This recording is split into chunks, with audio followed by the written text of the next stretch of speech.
I was in New York. I went to this Polish meat place in New York, and I go to the guy at the counter. I was like, "Hey, can I get a sandwich?" And he's like, "Yes." And he just made me a sandwich.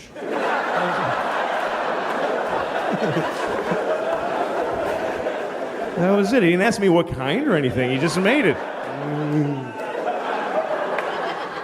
It's got like raisins and bones in it. What the fuck?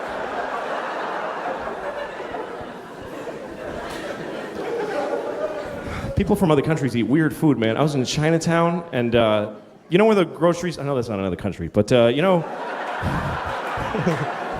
you know when the grocery stores in Chinatown, they're for the Chinese people to eat their actual food, and I was in one of those, and they had duck vaginas. I swear to God. A huge barrel of fucking duck vaginas with a scoop stuck in it.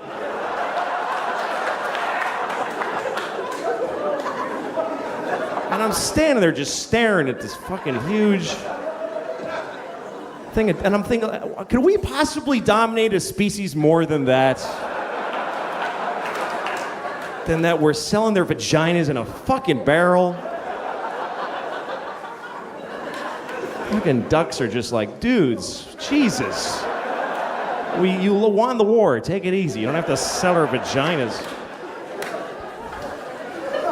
I didn't get any because I don't want to know what if I love duck vaginas? I don't want to find out. It's not like millions of things taste like a fucking duck vagina. It would be very specific to be addicted to that. Not for me.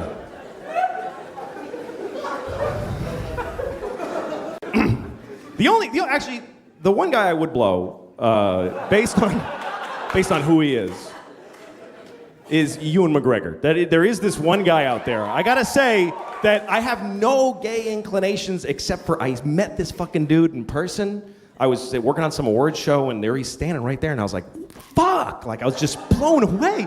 Like, Jesus Christ, he's fucking beautiful. And he looked at me and he was like, hello, and I was like, I fucking shivered. Like, I started shivering. It's like, fuck! It's fucking gorgeous. And like a week later, I was like staring off into space somewhere, and I realized, fuck, I was just daydreaming about Ewan McGregor.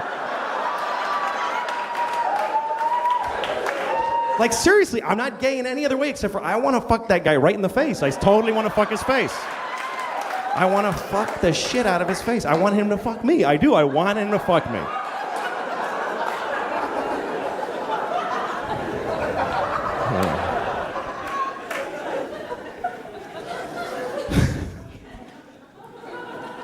I don't really have a shot with him, I think, because I just don't rate movie stars. I'm not really... Thanks for getting through the traffic. I drove here, and on the way here, I saw a bumper sticker on a car, and it said, tell your girlfriend I said thanks. Isn't that a little personal for a bumper sticker, really? A bumper sticker should be like, hey, I'm in front of you, whatever, you know. Not, hey, I fucked your girlfriend. You want that on your car all day for whoever's behind you? Tell your girlfriend I said thanks. How does he know I'm not behind him just getting mad and crazy, taking it personal, motherfucker? I follow him home. I get out of my car in his driveway with a pipe. What the fuck does that mean? Thank her for what exactly? Wait a minute, you fucked my girlfriend? Then you made that bumper sticker and found me in traffic and got in front of me?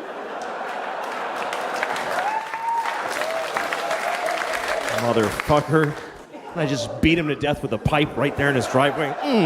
And jerk off on his corpse.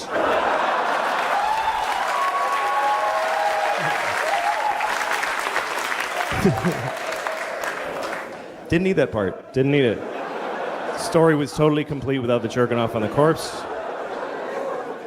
It's too late. I was at a bar the other night, doesn't matter where because I'm lying, but I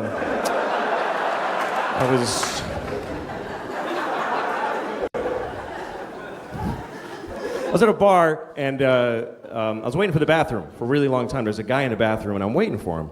And then after a while, this guy that works there walks by. He goes, are you still waiting? And I'm like, yeah. So he bangs on the door and he goes, come on, asshole, shit and get out. And then he walks away.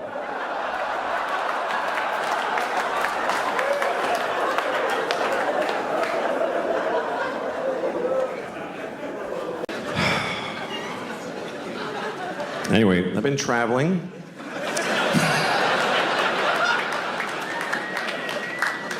I went to France last year because I thought I should leave the nation. Felt like a good idea.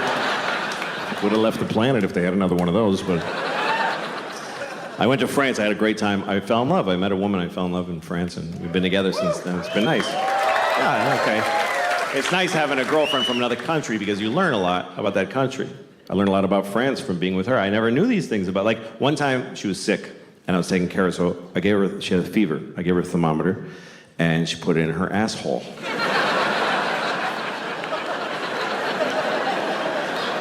Never seen that before. It turns out the whole country, all of France, puts thermometers in their assholes. And they don't put their eggs in the fridge. They have no respect for temperature in either direction. I was like, why are you putting it in your asshole? She said, you don't do this? You don't put here in America? I said, no, we don't put a glass thermometer filled with mercury in our anuses. You fucking savage. Well, we do it to babies and dogs because they can't talk. Every American baby's first words is, get that fucking thing out of my asshole. You ever take your dog's temperature? You have to hold your dog's ass still, and then you slip it in there, and your dog looks at you like, why would you do that? Why would you do that to me? And you're like, I could never explain it to you. But I need to hold it here for 60 seconds.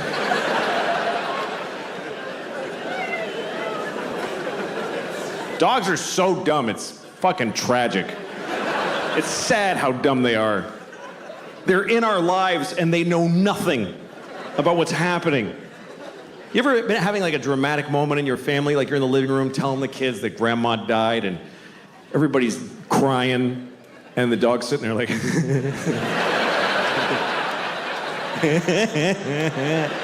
I know you. They're so stupid. Incredibly stupid animals. They don't even know their own lives. They can't even handle their own lives mentally. You ever throw a ball for your dog, and your dog gets the ball and brings it, and then you throw the ball again, the dog brings it, and then one of the times you throw the ball, the dog looks at you like, I didn't see what happened. I'm sorry, I don't know anything now. Please help. So you point at the ball, there it is, it's right there, it's right there. And the dog just looks at your finger. Because there's just no way he's gonna get this concept that there's an invisible line that he can follow with his imagination. I have a great dog. I got a dog last year. She's a great dog. I did not adopt her, I'll be honest with you. I bought her with money. That's the truth. People always ask me when I walk my dog in New York, that's a beautiful dog, is she a rescue? I'm like, no, she's very expensive, please don't touch her. I did rescue a dog last year, and it bit everyone in my life. So I unrescued it, and I bought a dog that works. In New York, everybody rescues their dogs like this. I rescued this dog. I rescued her. She has no eyes. And she's dead. I'm curious about God. I'm curious about his life. I'm curious about God's existence. What's that like to be God? You know, we don't know anything about him. I think one reason people don't believe in him because we don't have a sense of God, because it doesn't say anything anymore. He used to talk all the time. He used to go up to people on the street, hey, I'm writing on the rocks. Look at that, do it. And it was confused. Everybody's like, oh, okay, trying to figure it out. And then for 2,000 years, he just, nothing, says nothing. And everybody's fighting. He could clear a lot of shit up with a 5-minute press conference. If God spoke for 5 minutes, he'd solve a lot of problems. He'd just show up, all right, everybody, yeah, I'm the Lord, okay. Real quick. First of all, Mormons just, no. What is that? Just go home. Also, Jews with the little things, what the fuck? I don't know. Put a hat on or don't. Nobody gives a shit. This is weird. I hate these. I hate them. I send everybody with one of those to hell every day. I do. It's just my thing. Just so you know. Do what you want, but that's where you're going. Now you know. Also, I don't care who you fuck. I don't care. It never mattered. It was Adam and Eve and Steve. They were all fucking each other. I was jerking off to it. It was a great time. So it's not an issue for me. I don't know why it is for you. Have fun and use all the holes. That's what I say. Also, you're supposed to fuck the animals. That's why I made them. Why are you not fucking the animals? There's only like 30,000 of you fucking the animals. What are the rest of you? You're eating them? That's disgusting. What is wrong with you? How could you eat a perfectly fuckable pig?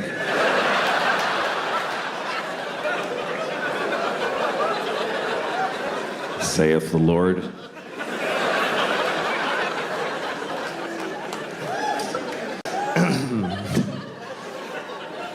But it's nice having a girlfriend. It's better than being married, because, you know, with a girlfriend you can switch. And marriage is, fuck, that's hard. I feel bad for people that are in a bad marriage. If you're in a bad marriage, by the way, you know what you should do? Just stay home. Don't make people, just self-quarantine. Don't make people fucking look at you. You know those couples that come over for dinner and they're holding a gun to each other's heads like, hi, thanks for having us. Fuck. There's always that awful moment at dinner. One of them's like, we saw that show on Wednesday. The other one's like, it wasn't Wednesday. I'm gonna fucking puke because of your life. Oh, that's bad. I was on an airplane one time, and a married couple came on, and they had been sat separately. There was some mistake, so they're trying to figure it out. And the woman, she's supposed to sit here, she comes up to me and she says, would you mind moving so I can sit with my husband? And he's behind her, he's like,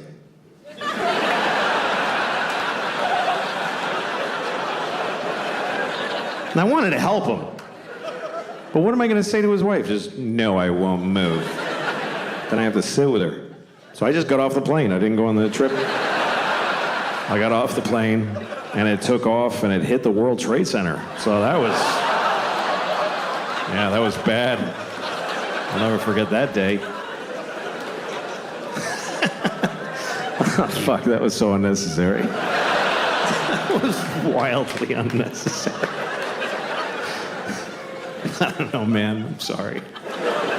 I'm fucking mentally ill. I don't know what it is. I've been thinking about this. You know, I think the thing is, I think I learned too early in my life that when I say something and people get angry, I just like how that feels. I don't know why, but I learned it too early. I think that's the problem. I learned that when I was 6. That's too young for that kind of, you know. I learned all the bad words when I was 6. I learned them all in one day from this old dude who hung around our neighborhood. I don't know if he lived there or what, but there was this old dude with a shitty coat and a dark tooth that was always walking around my neighborhood. And if you were a kid walking alone, he'd walk up and, hey, talk to you. Because it was the 70s. You could just walk up to kids and talk to them. Now you can't even fuck them. It's crazy how things are. I'm sorry. I know it's wrong to fuck kids, by the way. Just to be clear, I know that fucking children is wrong. I don't even need to be told, I just know that it's wrong. I would know it was wrong even if it was popular. Even if people were like, you should fuck kids, it's great. I wouldn't do it. Even if kids came up to me all the time, you should fuck me, I like it, I wouldn't mind at all. I would say, no, thank you, young man. Even if doctors proved that it was beneficial to the health of children to fuck them, I wouldn't do it. I wouldn't fuck a kid to save his life. That's even if somebody said to me, if you fuck just this one kid, then no kid will ever get fucked ever again. I might have to fuck that one kid. That might be the right thing to do. I'm saving all those kids. Oh, I'm saving them all. Not you. Not you. You're the last one.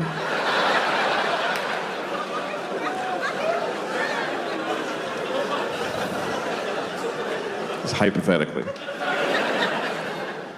Anyway, so the old man came up to me on the street, and he said, "Hey, do you want to know all the bad words?" And I said, "Yes, I think I do."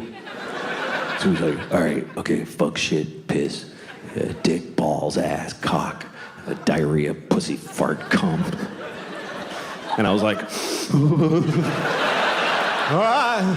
just felt so good. I went to school, I went right up to my teacher, I said, "Fuck, shit, piss, dick, balls, ass, cock, diarrhea, cum, fart." And she started crying. It's a true story. She was like, "Ah!" She started crying. I had a boner. I was so happy. It's the best moment of my life. I had to go to the principal's office. He said, "Do you kiss your mother with that mouth?" I said, "No, but I eat her pussy with it." Yeah. Yeah.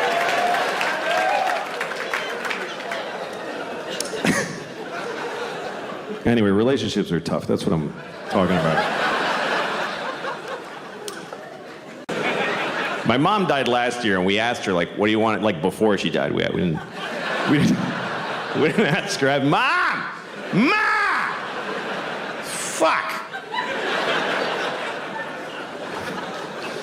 I asked my mom what she wanted us to do with her body, and she said, "Just burn it." That's what she said. Burn it. What, in the yard with leaves? What the fuck? She didn't want a funeral, no pageantry, nothing. So she booked it herself. That was her last act as an American consumer. She went online with a credit card and she booked her own cremation. It's true. At a place called Boston Crematorium. Just this place that burns bums and dogs all day, and they just folded my mom and did a workload. We didn't even know, just this guy showed up. "I'm here for you, Ma." All right, Sully, she's in there. And he went in there to prepare her. My sisters are waiting in the hall, and he was in there for a while. I didn't say anything. I'm just saying he was in there with my mom for a long time. That's all I'm saying. And also that I was worried he was fucking my dead mother.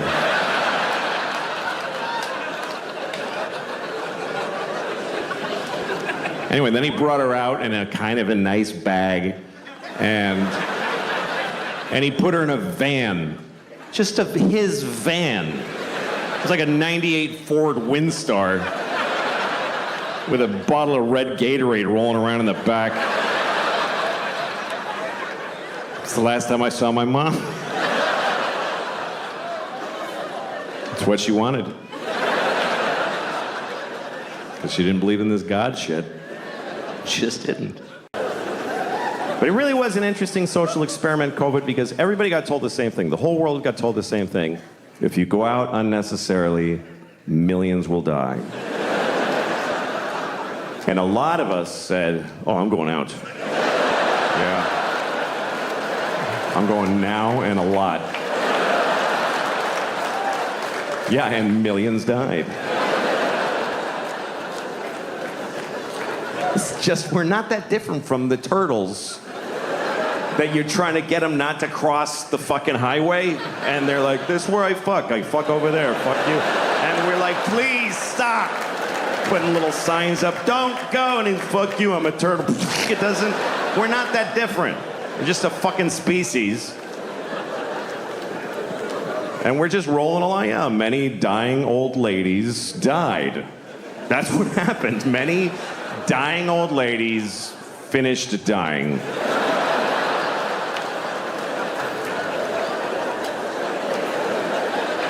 Here's the way you gotta look at it, okay? We're still making more. We're making new old ladies every day. There's a fresh batch coming. They're gonna be great. I was having sex with a woman once and she was so beautiful, I was having trouble not coming. So I pictured her face at 80 years old. And then I came immediately. Because she's 92. Anyway.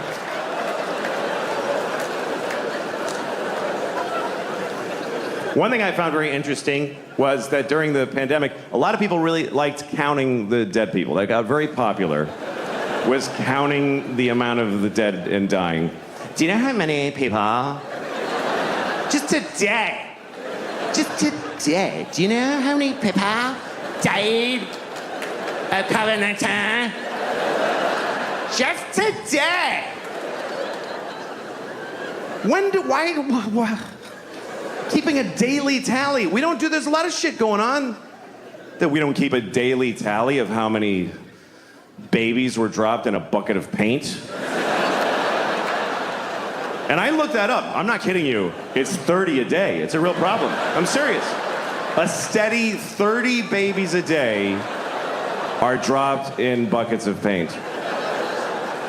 It's not random. It's one guy that won't stop doing it.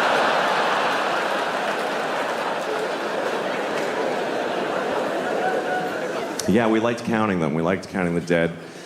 And when it got really high, we didn't know how to count them anymore. People trying to find different ways to express the number or take it in. Remember January? It was really bad. It was 3,000 people every day were dying of COVID. So people started saying this is 9/11 every day.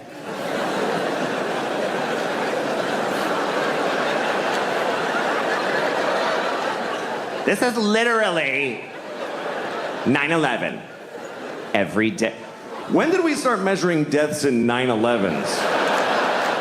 When did that become the new how many football fields long is it? Per mass death. How many 9/11s was World War II? Can we look it up? I know the Holocaust was 2,000 9/11s. 9/11 wasn't that bad, it was just one. Only one 9/11 of people died on 9/11. That's like nobody died that day.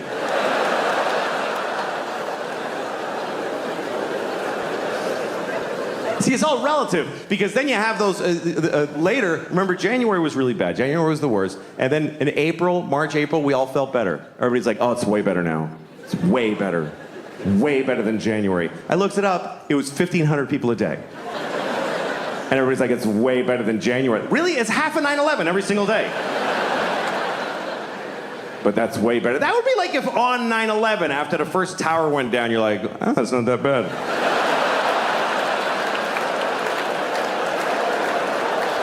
It's just one. Still got the other one. That's why they made two.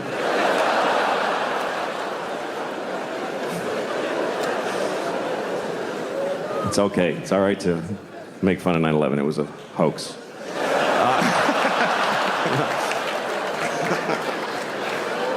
All right. Sorry. Anyway.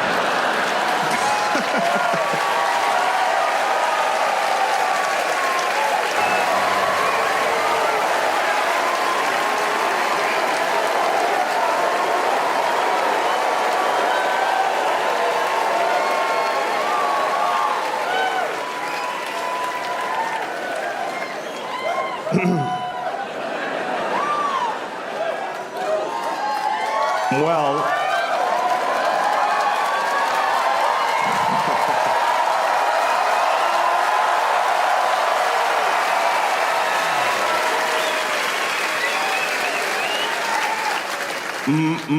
my favorite sex position.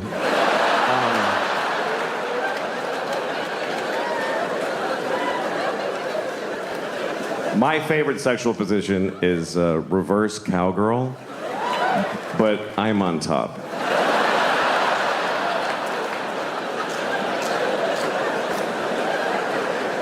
Are you picturing it? It's good. It's really good. Nobody gets pregnant. It's a lot of fun. I'm trying to learn things about myself. I got a scale for my bathroom. I'm not trying to lose weight, I'm just interested in the data. And I did learn something. I learned this because I weigh myself every night before I go to bed. And then I also weigh myself in the morning when I get up. And here's what I learned. I weigh 2 pounds less every morning than when I went to bed. And I found out why. It's because I shit in my bed every night. I do. It's like a full 2-pound dump in bed. And then I turn out the lights and I go to sleep. Because I don't want to sleep alone. Your needs change when you get older. At my age, a big pile of shit's as good as anybody.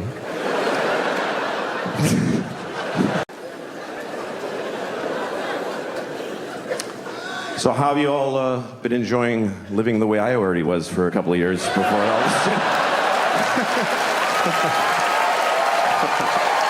Welcome to my life. Can't work, can't go outside. Can't show your face, gotta wash your groceries.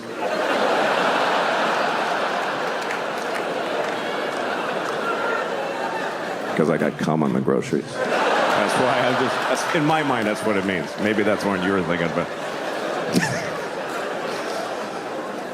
I have a solution for the pandemic, by the way, for COVID. I have it. This is it.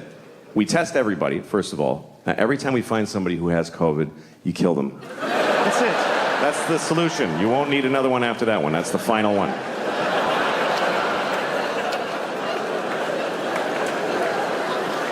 It's been pretty amazing to be alive during this thing, during COVID, because you're not going to see this again. And wow, did we learn some shit. That's really the things that teach you in life are things you never would have chosen to do for yourself.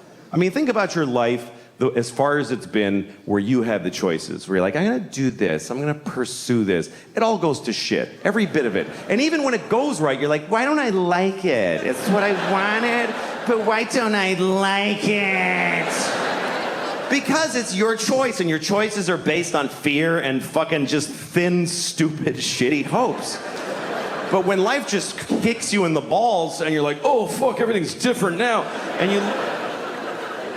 it shows you shit you wouldn't have looked at otherwise. That's the great joy in it. And what I thought was really interesting about COVID, and still is that it's the first thing I've seen where everyone on Earth had the same problem. Every human being on Earth had the same problem. We never had that before. That's why we don't give a shit about each other.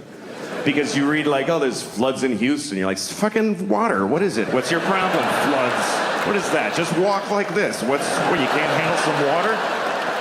My basement floods. What the fuck? Who gives a shit? Like, he's on a canoe in the street. That looks like fun. Why is that an issue? There's fires in California. Blow it out. You fucking blow out a fire? Get the water from Houston and dump it on California. Fucking deal with it. But we all had the same problem. Every person from Zimbabwe to Tokyo to Newark to Honolulu, everybody was doing the same dumb shit. Every person had the same stupid fucking moment at the same, just trying to get the mask out of the well of your car door. Trying to, I gotta go in Walgreens. Where's my fucking mask? You try to, it's got pistachio shells in it and pennies. Shit. I'm sure it's still effective.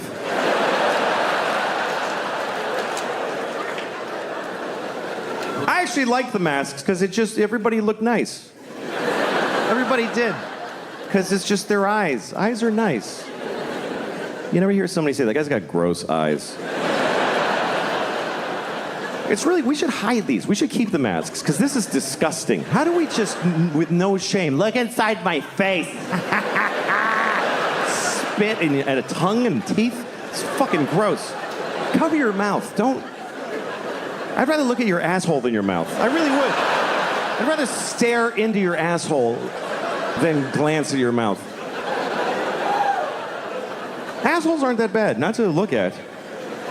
We don't like to think about assholes because like they're, the shit and the farts and the diarrhea. But that's a small portion of their time.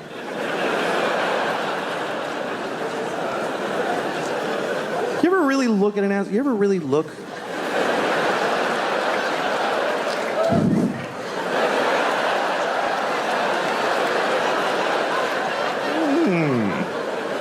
once you see it, like, in nature, it's a little, that's all. That's your asshole. It's like, you know what it is? It's just an aperture. That's all it is. That's your asshole. It's like a camera shutter. That's all it is. It's like the opening to the James Bond movies. That's what your asshole is.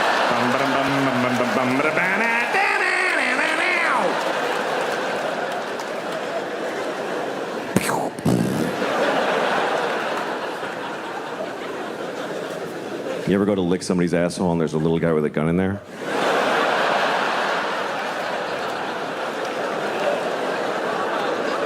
It was bad. But I'm not motivated by the money to do a good show. I'm motivated by a responsibility to you, because I don't know who's out there. Maybe there's somebody here who has more at stake than I do. Maybe there's a couple here on a first date. Maybe there's a guy here. I don't care if it's you. But I'm only interested in the hypothetical people.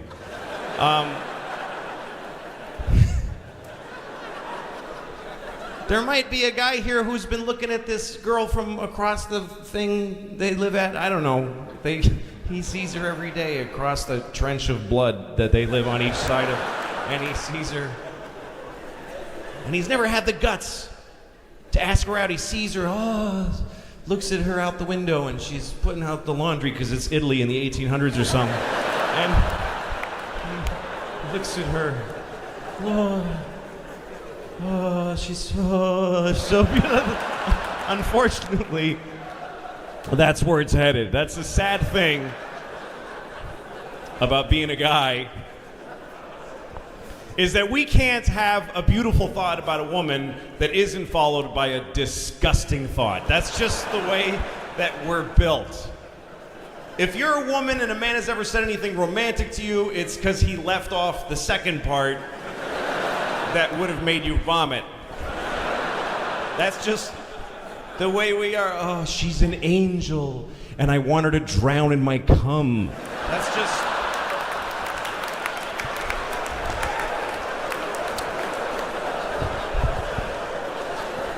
That's just the way we are. We're designed that way. We have to be that way, because we have to fuck you, and that's kind of gross. There would stop being people if we weren't pigs a little bit.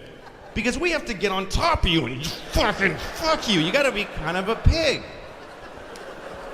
Women get to be elegant during sex. They lay back and they pose and they just...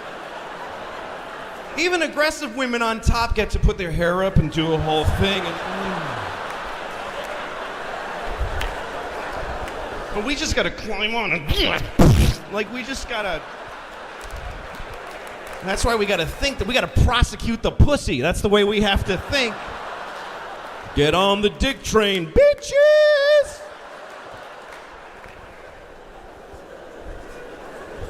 It's the kind of human being it takes to fuck another human being.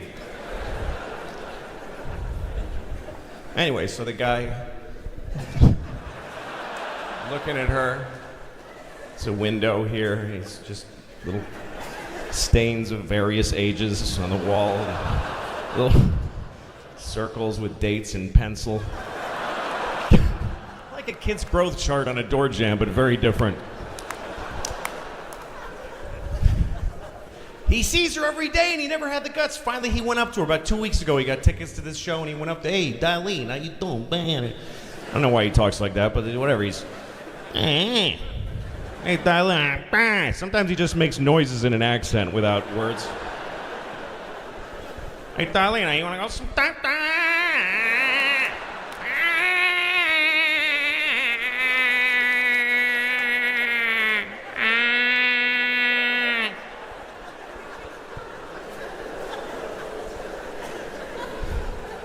She says, I don't know, Joey, I don't know, maybe they're singing.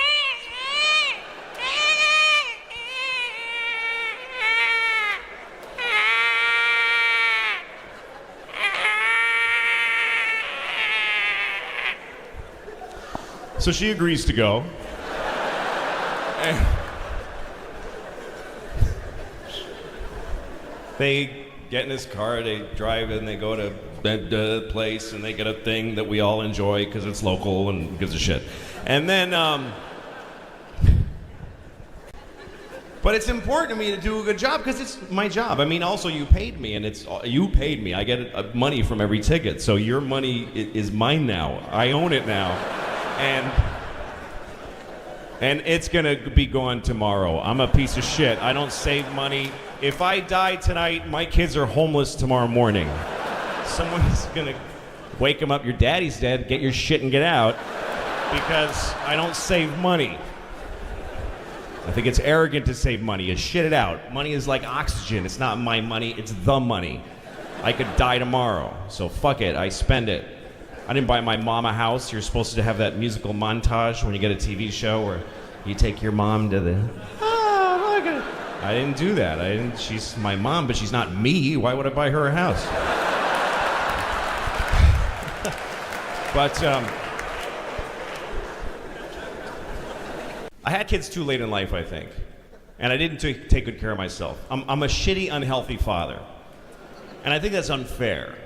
And I wish I'd taken care of myself when I was younger for their sake. It's another thing young people do. They don't look ahead. They don't think about the future. There's a view of the future that changes as you grow up. Like 20-year-olds have no idea what's going to happen to them. They're mystified by 30. What's it going to be like when I'm 30? Maybe I'll be a space person helper.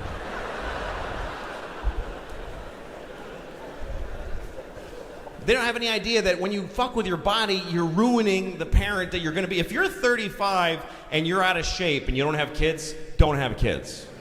Because it's not fair to them. My kids deserve a 25-year-old father with a kid on his shoulders going, whoa!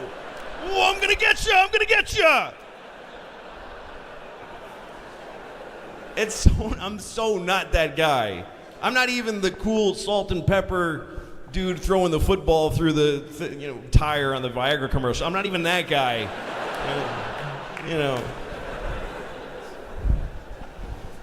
Because I didn't take care of myself. Young people are arrogant. They're like, fuck it, man. Woo! Who gives a shit? Who wants to live forever anyway? Woo! And they think they're gonna die. That's how dumb they are.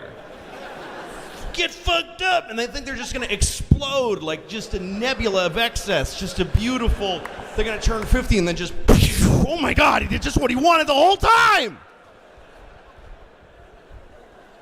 But you don't die, you idiot. You just have a long, shitty second half. You get to like 38 and you're like, ugh, I'm uncomfortable a lot of the time. Oh, sorry, I don't know what that is. I sweat with no activity involved. I mean, when I walk in the city in the summer, I have to touch a building when I'm walking, like.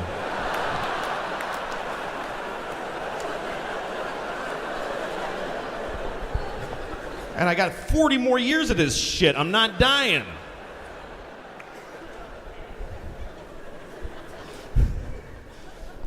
Most of the abuse I've done to my body has been the way that I eat. I've only learned recently that food is supposed to be fuel that enables you to do things. Food, you're supposed to eat like a little piece of salmon and a berry and go, whoa, shit, look at this. Food is not supposed to be a disgusting, debilitating vice. You're not supposed to have to cancel shit because of what you ate.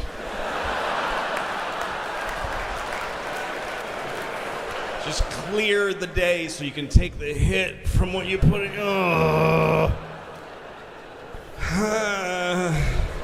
That's all Americans. We're uncomfortably full all the time.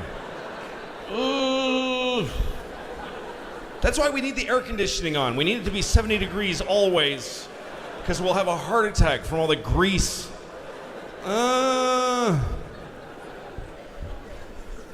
Do you know that it costs 10 times the fuel to air condition our homes than it does to heat them? Did you know that? 10 times the fuel, just for comfort. How shocking is that? Especially because it's not true. I made it up, but it's fun to... Fuck it, it's true. Who cares? Just go home and Google it. I'll get home before you and put it on the internet and it'll come up. But, we eat too much as a nation. You ever go into like a real American restaurant like Applebee's and everybody's just in pain at their tables, just... You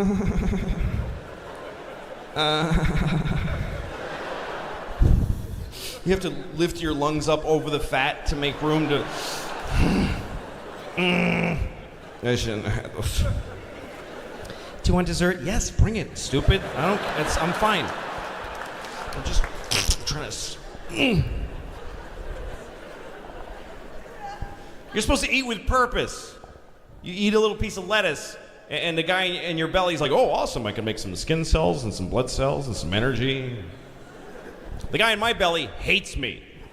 Hates me. He gets my third donut. He's like, what the fuck do you imagine I'm doing with that?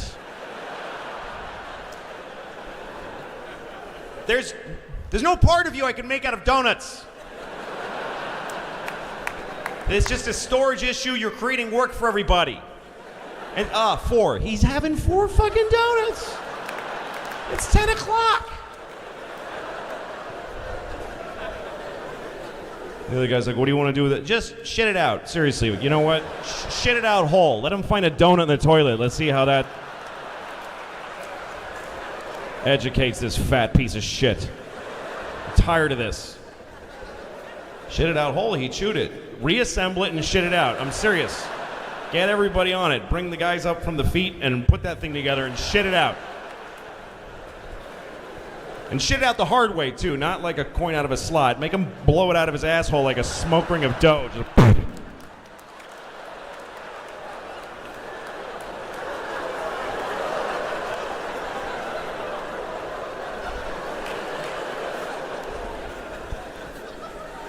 I just shit a coconut donut. It's perfect.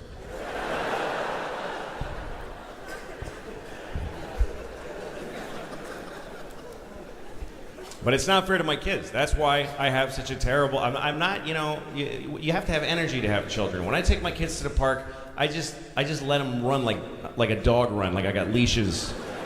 Just go. Daddy, chase us. It's not gonna happen. I'm not chasing you. Just grow up sad. Sorry, it's how it works. If somebody grabs you, I'll chase them. That's the only way. Now you have to be motivated by something other than your joy. That's not enough. I have certain physical limitations and dietary limitations that make me a bad father. Like, I am always in a 48-hour window of diarrhea, that I had it or I'm gonna have it within 48 hours. I'm always between 2 diarrheas that are moving along the timeline of my life. And depending on where in that window I am, there's a tight radius of how far I can venture from my home. Otherwise, I'm having diarrhea in a public restroom with my children standing there watching me because I can't leave them out there alone. Daddy, you want to go to the aquarium, honey? This is what happens, okay?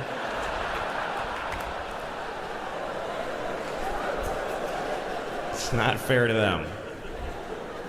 It really isn't. And when you're not in good shape, you're less patient of a person. We started her with tap dancing because we figure by the time she grows up, it'll be the 1930s again. And yeah, she'll have this thing she can do that nobody enjoys watching. Do you know who the audience is for tap dancing? The parents of tap dancing students. That's all of it. Because we all have to go to the show at the end of the tap dancing semester. And they have a big theater show, and all the kids get up there. They all tap dance in groups of 3s. There's about 6,000 kids. They do about 20 minutes each. So the show's about 7 months long. And everybody dies at the end. But you go because you want to see your kid tap dance. Because that's an amazing thing. Because this was a baby. She was just a baby. She was just like, that's it. And now she's going like this. It's amazing. But you gotta watch all those other kids that you don't love at all. You gotta watch people, grown-ups do it. There's grown-up adult students and they get up there, get off, nobody's here to see you. Nobody. Your parents are dead, you're 52. Nobody came from work, nobody came from work.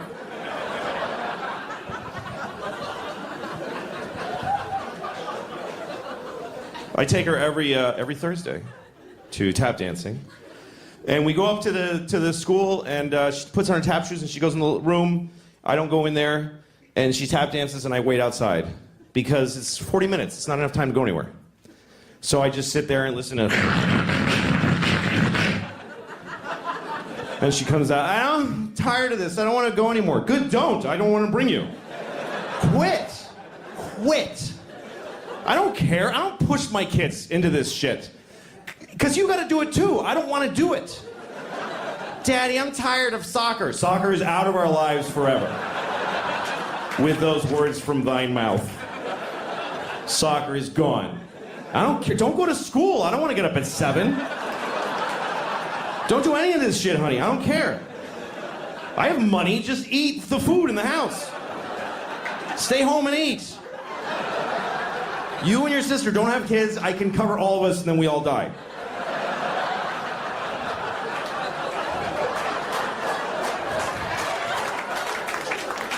That's my goal. I want to make enough money that we can just lock the door and eat the food. That's it. Daddy, what are we doing today? Go to the food room and pick something out and go to bed. That's all that's required of you. People overthink this life shit. People get all knotted up. I don't know what to do with my life. Like, I don't know, like, what I should be, or, like, I don't know. It's like, what should I, like, do with my life? Just get food, put it in. Put food in here. That's it. Put food in here. Walk around and look for food. And anytime you see any food, put it in here. Just take it and put it in here.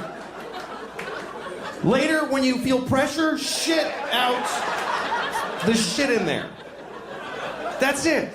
If anybody tries to stop you from doing either of those, murder them.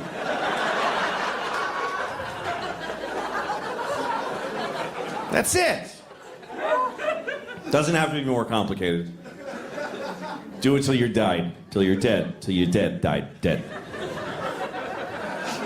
I don't know how long I'm gonna live, I have no idea. You don't really ever get to find out. You never get to go, okay, I'm dead, so 80. You don't ever get to have that thought. This is it. You get to go, this is probably it. That's your last thought. This is probably it right here.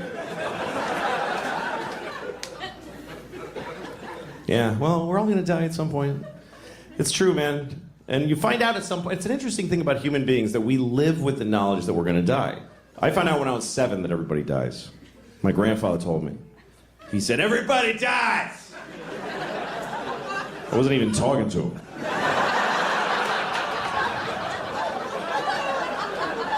I was just trying to blow out the candles.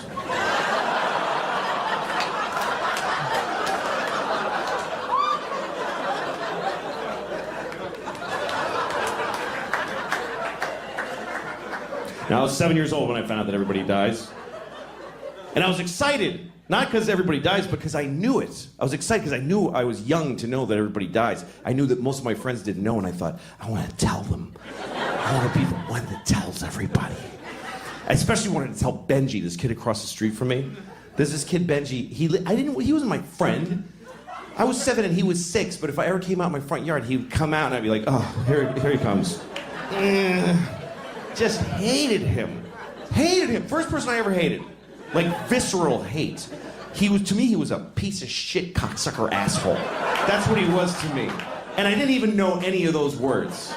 I just had that like as a raw feeling with no way to say it. I was too young for the feeling that I had. And then I heard somebody say piece of shit cocksucker asshole. I was like, Dad, yes, thank you. That's what that, yes. That's how, yes. Anyway, one day I was in my front yard and piece of shit Benji comes across. And he says, I got a new bike, or something like that. And I was like, you're gonna die someday.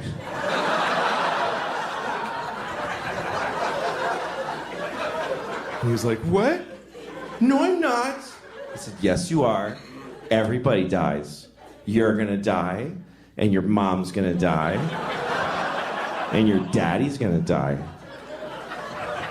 In that order. He was really upset, and he starts running. It's still funny to me. It still makes me laugh 40 years later. I can still see it so clearly, and it still makes me laugh. Run, Benji! You can't run from this shit, bitch!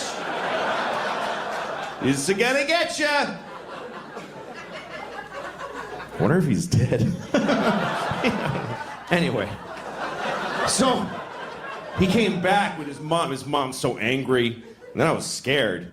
And his mom came over. What did you say to him? And I said, I told him that everybody dies. And she goes, well, that's not necessarily true. I was like, what? She says, well, some people die, but not everybody does. And I was so full of questions. I was like, what about Abraham Lincoln and George Washington? They're dead. But she said, yeah, that's because something happened to them. George Washington didn't take care of himself, and Lincoln got shot. But there's a lot of people alive from those days. And I was like, really? What about, like, Bible people? And she's like, yeah, we have to go. And then she left. Because I think she realized this is only going to get worse. She's not on a good side of this argument. And then I went to my mom. I told the whole thing. She was like, don't worry, that lady's a fucking idiot. Don't listen to her. My mom said, don't worry, baby. You're definitely going to die.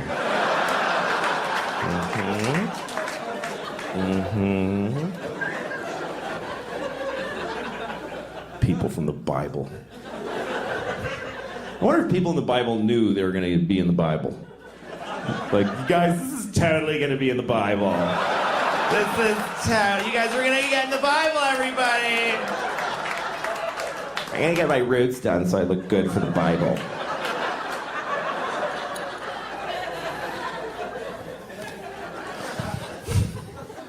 Yeah, my dog died recently. I had to tell the kids that the dog is dead. That's a tough thing, telling your kids that the dog died. You got to tell them at some point. You can't just keep going. What? No, where you go? Well, there he goes. I don't know. He's that little scamp. Go get him. Told my kids the dog died, and we dealt with it. And I was proud of them how they expressed their feelings about it. They cried. I was proud of them how they dealt with their feelings and what they said about it and how they processed it. And I realized this was a positive thing. That's how you start thinking as a parent. A lot of things you don't think of would be positive really are because a dog dying is an opportunity to deal with death with your kids. It's like a dry run for grandma. It is. It is. Dog dies, you talk about it, you deal with it. Later on you go, so you know all that stuff we talked about the dog? Yes, so grandma now.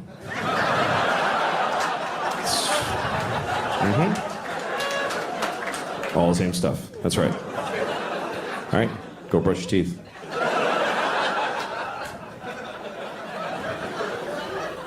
I had a dog when I was a kid, and he hated me. And it really hurt. It's a true story. My dog hated me. And I wanted a dog so bad. I was like 10 years old. I used to beg my mother for a dog. And she just would say, like, you had one when you were a baby, and it died. It's fine. But finally, she said, you can have a dog if you keep your room clean for a month. And I was so excited because I was like, I'm getting a dog. I told all my friends, I'm gonna get a dog. All I have to do is keep my room clean for a month. I lasted about a week and it just went to shit. I couldn't do it. And I tried like 3-4 days. I couldn't do it. And I got so depressed. I was like, I'm 10 and I already know my life is gonna be shit because I can't do anything.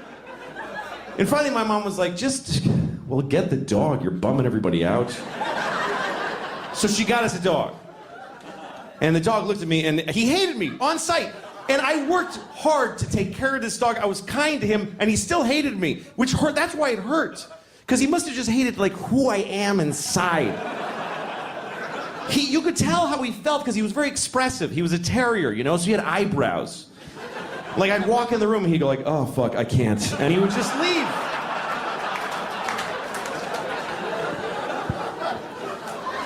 I would take him for a walk and I had to use a leash and I didn't want to use a leash. I want to be one of those cool guys with a dog that just comes along. You know, those guys always got like a suede jacket with patches in it and like scratchy hair. And he's like, hey, and gets in his old pickup and he's like, come on, dog. He goes like, you know those guys that can whistle, that cool whistle?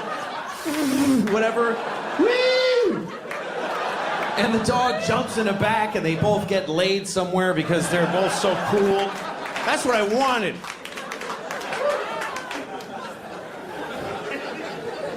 But my dog would go for a walk and the leash was like taut, like this. It wasn't even like, yeah, we're friends. It was like, how far from this kid can I get my face? He would be choking himself the whole thing.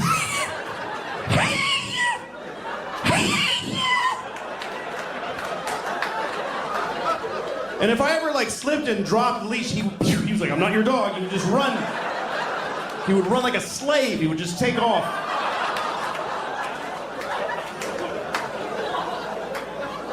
That's how he ran. It's an apt description. That's how he ran. He didn't run like a deer. This is how deer ran.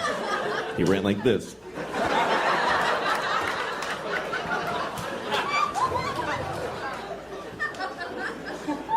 He ran away so many times, and then we got a call from the pound. Hi, we have your dog. And you could hear my dog in the background like, don't. Seriously? I told you I don't want to. I've never been a big animal person. Some animals I hate. Bats. I think bats are just disgusting. I hate bats. It's a rat with leather wings. You ever seen one and they like look around? It's like somebody, you know, they have a face. It's disgusting. Hate bats. And I'm sure there's a whole thing of, oh, did you know that bats make all the French toast in the world or whatever? I don't care. Hate them.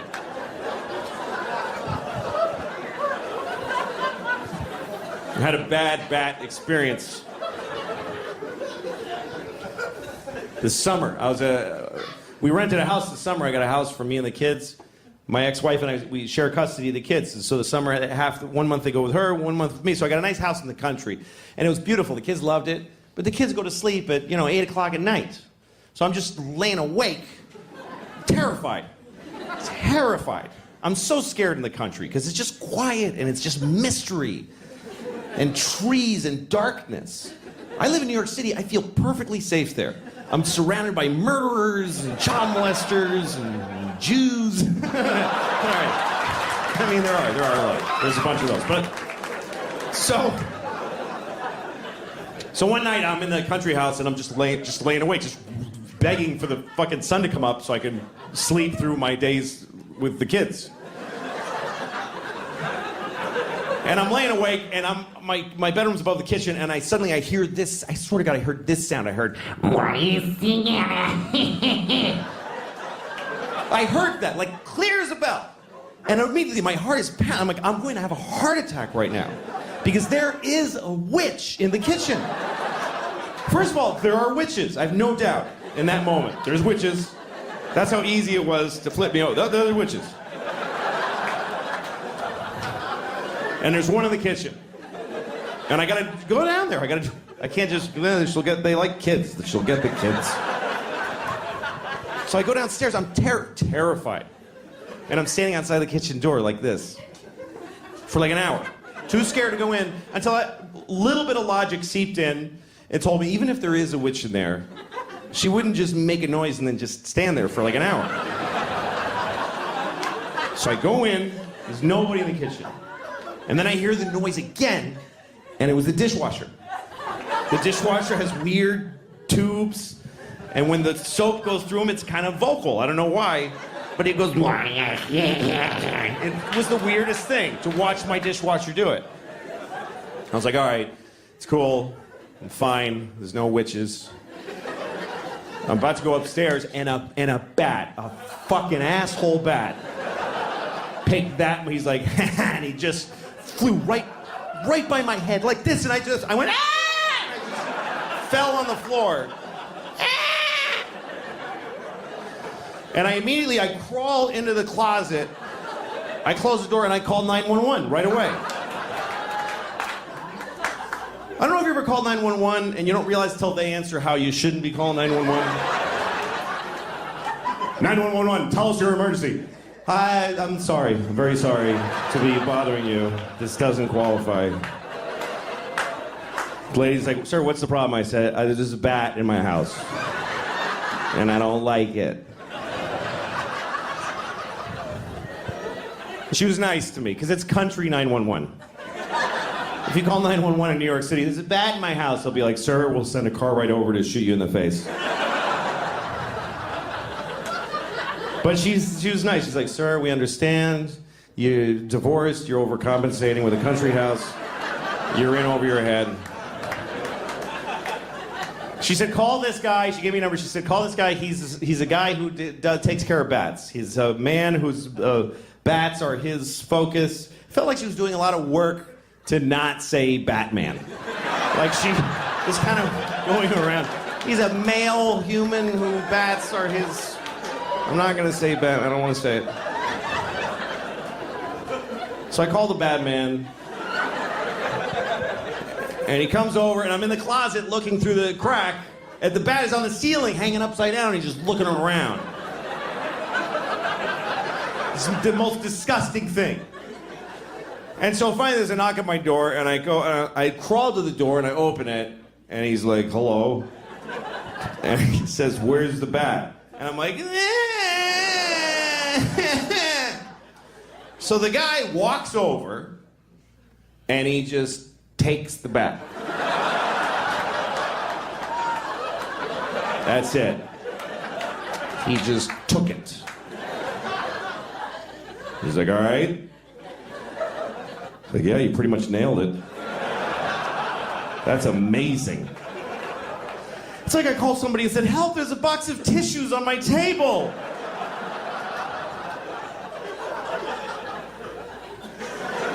Oh, thank goodness.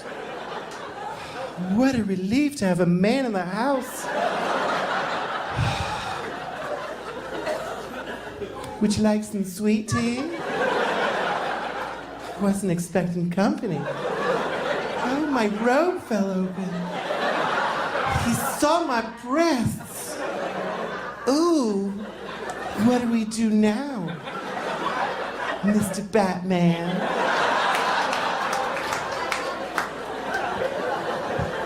You know, I'm kind of grateful to that bat now. Now that you're going to fuck me.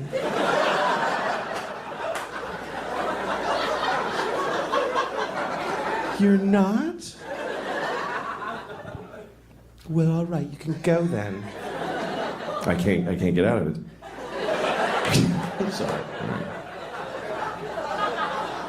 right. I just like to keep doing that till the laughter stops.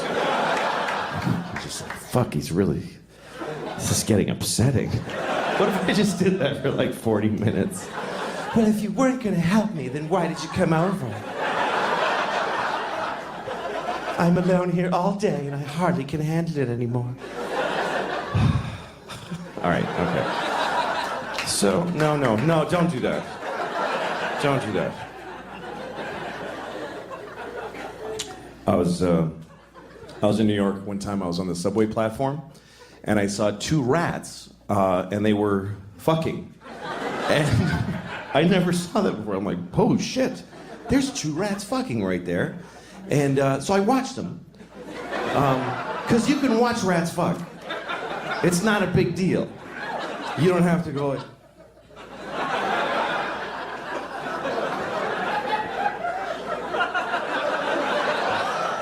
You can really just totally just watch them. Let's see. Anyway, I'm watching them. I'm just curious. I mean, it wasn't surprising how they do it. It's not like she's on top going,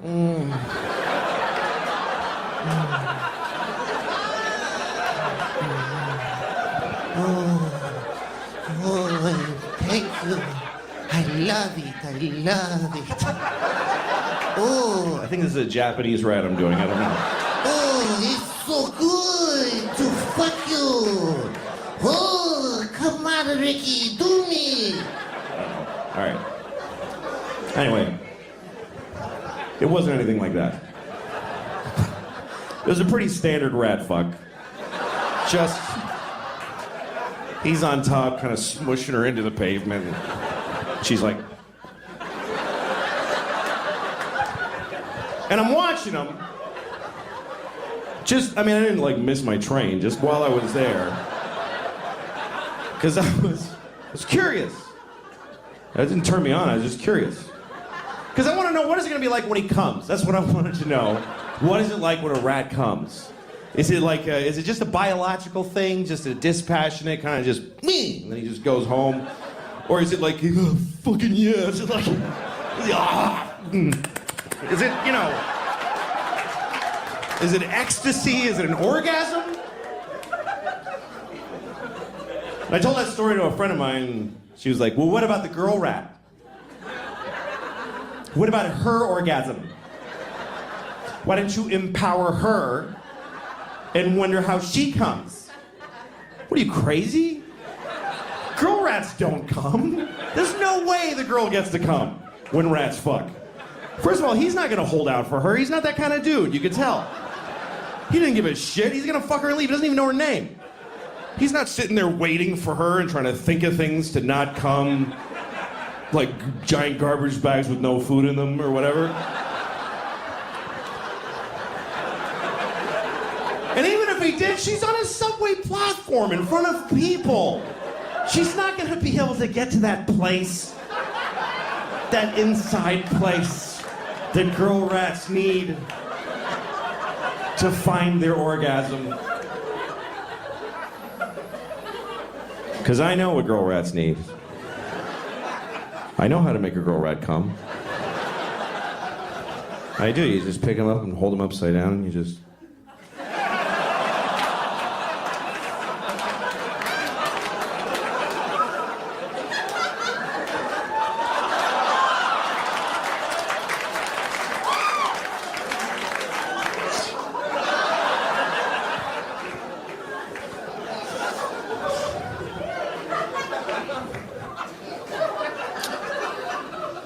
Just to be clear what I was doing there, I just want to make sure you know, I spit in her mouth while I played with her little asshole. Don't judge her, that's what she likes. I did it for her.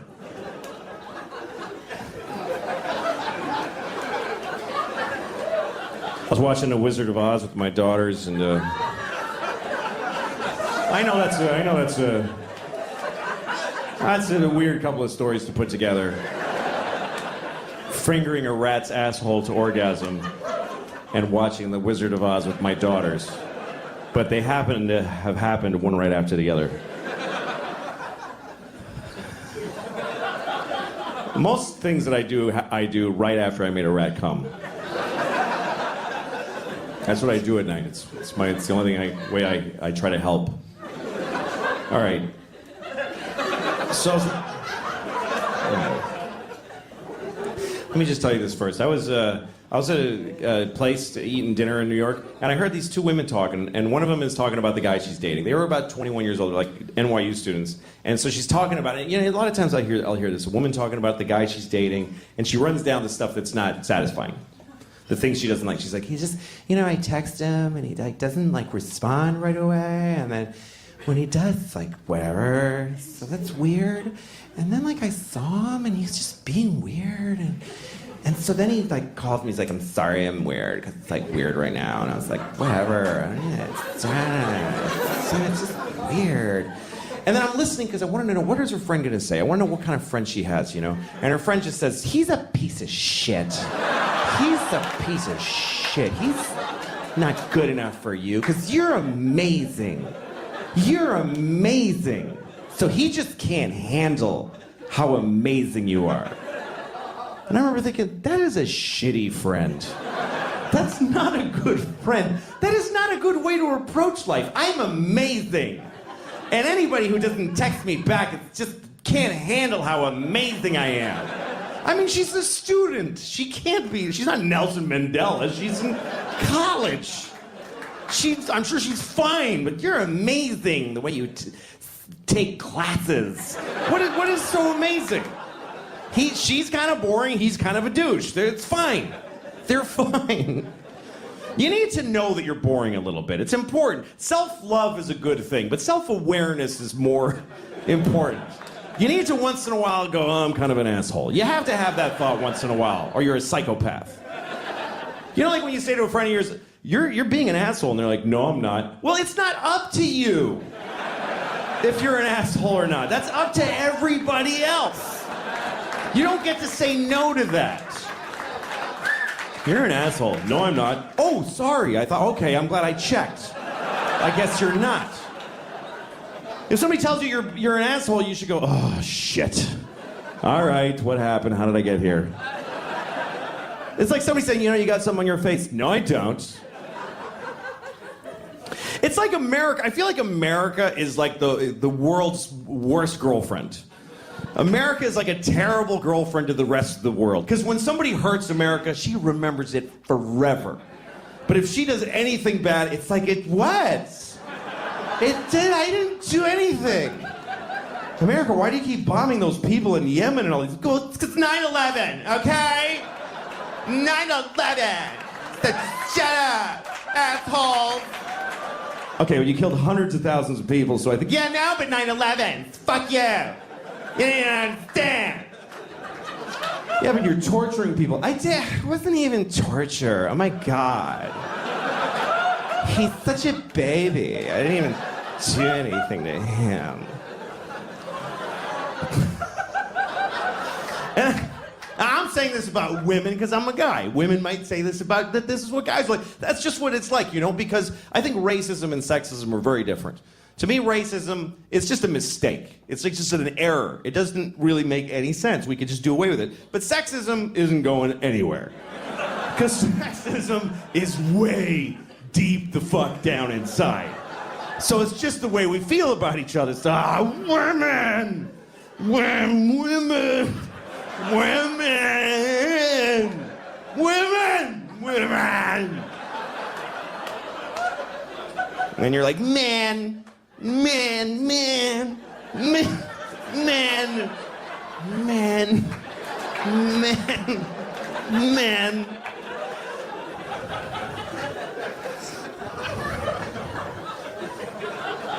Anyway, so I'm watching The Wizard of Oz with my daughters. Is that enough of a palate cleanser? All right.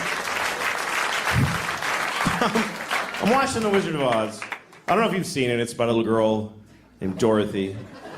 A very sweet little girl, played by an alcoholic older lady, who lives in Kansas. She has a dog. She's very upset. And she keeps telling, my dog. And everybody's like, this is a farm. We're working. Leave us alone. And then there's a tornado, and they all run inside, and they barely look for her. It's unbelievable. It was so upsetting to me when I was a kid to see this movie. Because Auntie Anne's like, Dorothy! Okay, fuck it. And she just goes right inside. Bolts the door. Unbelievable. So Dorothy goes up to Oz. So here's the thing. I was watching the other night, and there's this one moment that really stunned me. It's when Ray Bolger played the Scarecrow. He just got ripped apart by flying monkeys. And he's very upset. And he has this performance that's way over the top, even for this movie. Do you remember that moment the Tin Man comes over? What happened? And he's like, well, first they tore my arms off, and they threw them over there. And then they tore my legs off, and they threw them over there. And I've seen this movie 1,000 times. But for some reason this time, that moment made me go, holy shit. That was a lot. And I started to wonder if Victor Fleming, the guy who directed The Wizard of Oz, if he had a moment during the filming of the movie where he was like, I think I gotta have a word with Ray. Because that's getting to be a lot. All right, let him do another one. Okay, action. What happened? Well, first they tore my arms off, and they threw them over there. And then they tore my legs off, and they threw them over there. Okay, cut. Comes over. So listen, Ray. Yes?